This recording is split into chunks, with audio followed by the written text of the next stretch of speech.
Sahabat, bertemu lagi dengan saya Ferdinand Utahayan. Kali ini kita lanjutkan diskusi kita tentang Piala Dunia U20, posisi Indonesia terhadap Palestina, amanat konstitusi kita yang mengamanatkan bahwa kita harus turut serta menyelenggarakan perdamaian dunia, dan resiko yang akan ditanggung Indonesia atas sikap yang tidak tepat terkait dengan posisi Israel pada Piala Dunia U20 kali ini.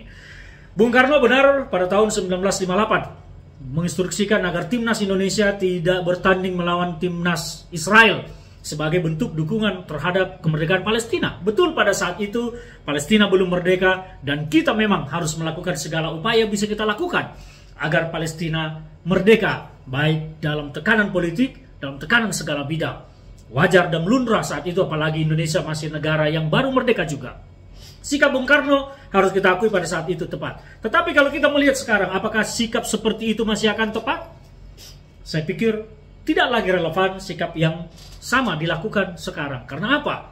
Kita harus juga melihat bahwa Palestina telah mendeklarasikan kemerdekaannya pada tahun 1988. Yang ini justru yang harus kita dukung terus. Bagaimana supaya kemerdekaan Palestina ini bisa menjadi nyata di dunia. Karena sekarang kita sebagai bangsa Indonesia telah mengakui kemerdekaan Palestina.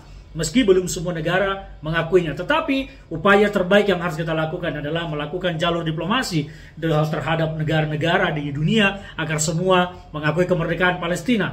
Bukan seperti sekarang menolak bertanding sepak bola, menolak tim Israel datang ke Indonesia. Salah menurut saya. Yang kedua, amanat konstitusi kita, Undang-Undang Dasar 1945 mengamanatkan kita untuk turut serta menyelenggarakan perdamaian dunia dan menghapuskan penjajahan di atas dunia.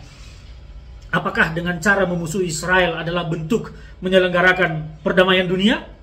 Tidak.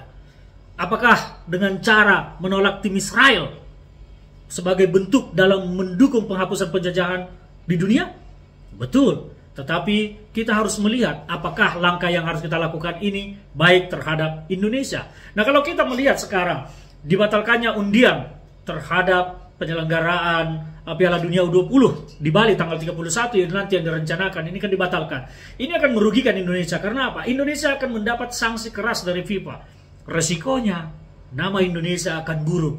Apakah kita harus membuat nama bangsa Indonesia ini buruk hanya untuk sebuah bangsa yang belum tentu yang kita lakukan itu benar terhadap bangsa tersebut?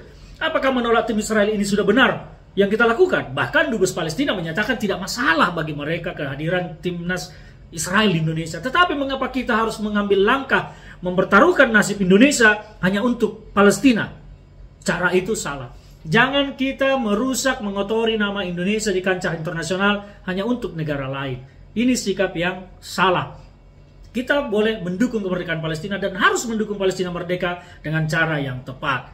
Itu sebetulnya inti pokoknya. Nah, sekarang kalau kita melihat ramainya di pertengkaran di tengah publik, dukung-mendukung, tolak-menolak ini, apa yang terjadi? Kita bangsa Indonesia menjadi ribut sesama anak bangsa hanya karena isu Palestina.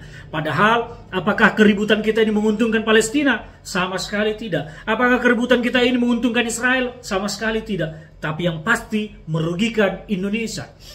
Saya juga menyayangkan sikap beberapa elit politik, bahkan pejabat-pejabat selevel gubernur yang meributkan kehadiran timnas Israel. Gubernur ini kan bagian dari pemerintah. Agenda ini adalah agenda PSSI yang didukung oleh pemerintah karena Indonesia yang mengajukan diri sebagai tuan rumah. Nah, kenapa gubernur-gubernur ini ikut ribut padahal mereka bagian dari pemerintah? Harusnya mereka bisa bersikap netral, melaksanakan saja agenda pemerintah. Ini yang harusnya dipilih. Nah, sekarang kalau situasinya kita memilih bertengkar sebagai sesama anak bangsa hanya untuk Palestina, padahal pertengkaran kita pun tidak menguntungkan Palestina, tidak merugikan Palestina, dan tidak merugikan Israel. Kita satu-satunya yang rugi dalam hal ini. Sahabat, anak negara, anak bangsa, anak Nusantara, siapapun kalian, mari berpikir jernih. Kita tetap mendukung kemerdekaan Palestina dan Palestina harus merdeka 100%. Tetapi jangan kita rusak, kita kacaukan, kita buat buruk nama Indonesia hanya untuk dukung-mendukung Palestina dengan cara yang tidak tepat. Ayo kembali ke jalan yang benar, sahabat.